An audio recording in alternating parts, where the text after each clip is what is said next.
նախարար, դուք հանդիսանալով Հայաստանի Հանրապետության քաղաքացիության շնորհման ինստիտուտի համակարգողը, ուզում մեկնաբանեք, ինչպես մեկնաբանեք, երեք հայտնի դարձավ, որ Ուժեղ Հայաստան կուսակցությունը իր վարչապետի թեկնածու Սամվել Կարապետյանն է, ով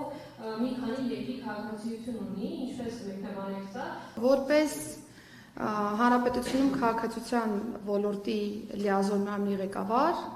ինձ համար շատ կարևոր է քաղաքացիության ինստիտուտը գաղափարախոսության մեջ։ Եվ ես կարծում եմ, որ տարբեր պետությունների շահերի համատեղում վարչապետի պաշտոնում գոնե թե ես չեմ պատկերացնում։ Եվ երբ որ մենք վերլուծում ենք քաղաքացիության ինստիտուտը, ես գոնե թե կառավարության նիստում, թե մեր ներկառավարական քննարկումներում անընդհատ արձանագրում եմ, որ մեր քաղաքացիության ինստիտուտը դեֆորմացված է։ Եվ մենք պրակտիկայում տեսնում ենք հենց այսպիսի դեֆորմացիաների արդյունք։ Ես բնավ երկքաղաքացիության ինստիտուտին դեմ չեմ, մենք շարունակելու ենք պահպանել երկքաղաքացիության ինստիտուտը, բայց հատկապես սահմանադրական տարբեր պաշտոնների եւ վարչապետի պաշտոնի դեպքում ես ուղղակի չեմ ընկալում այնպիսի իրավիճակ, երբ որ մի քանի երկրի քաղաքացին կարող է լինել Հայաստանի Հանրապետությունը վարչապետի թեկնածու եւ որի շահերի կենտրոնը կլինի միայն Հայաստանի Հանրապետությունը։ Վարչապետի պաշտոնում առհասարակ ես պատկերացնում եմ այնպիսի թեկնածուի, ում շահերի կենտրոնը միայն Հայաստանի Հանրապետությունն է։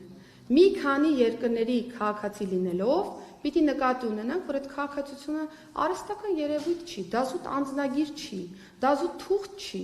Քաղաքացիություն ստանձնելով դու երդվում ես լինել հավատարիմ տվյալ պետությանը,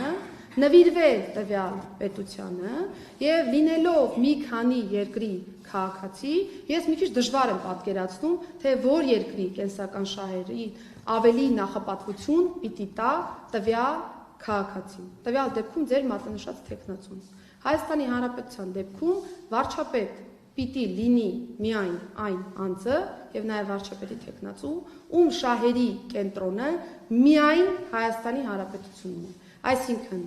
միայն Հայաստանի Հանրապետության քաղաքացի հանդիսացող անձի մասին եմ ես խոսում։ Իսկ ինչ վերաբերում է տարբեր իրավական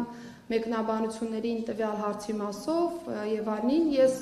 ուղղակի մտածում եմ, որ փաստորեն հնարավոր է ստեղծագործ նմանատիպ շարավղով միտք ունենալ նաեւ իրավաբանությունում, բայց կողորտորեն բոլորիս, որ իրատեսականության զգացողություն չկորցնենք։